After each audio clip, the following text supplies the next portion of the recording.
Une si longue lettre, Mariam Abba, chapitre 10. Modou se hissait à la première place des organisations syndicales. Son intelligence des gens et des choses lui alliait à la fois employeurs et salariés. Il axait ses efforts sur des points facilement satisfaits qui allégeaient le labeur ou agrémentaient la vie. Il cherchait des améliorations pratiques à la condition ouvrière.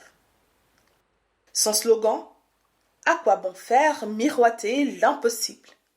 Obtenir le possible est déjà une victoire. Son point de vue ne faisait pas l'unanimité, mais on se fiait à son réalisme pratique.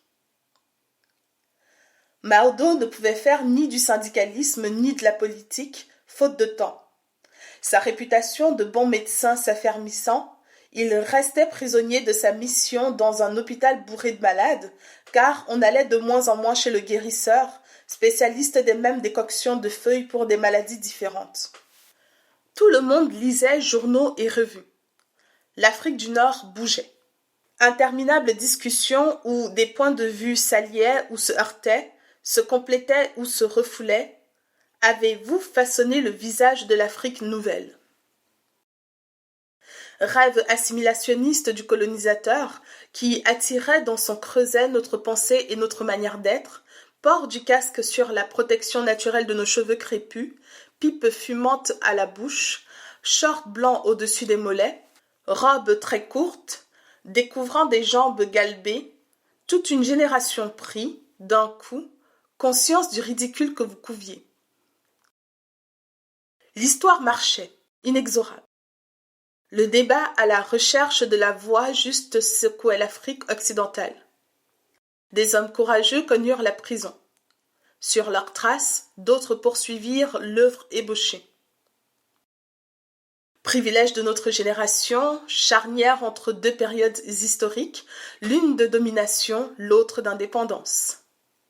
Nous étions restés jeunes et efficaces, car nous étions porteurs de projets.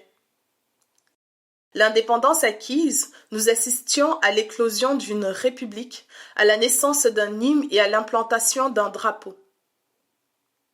J'entendais répéter que toutes les forces vives du pays devaient se mobiliser.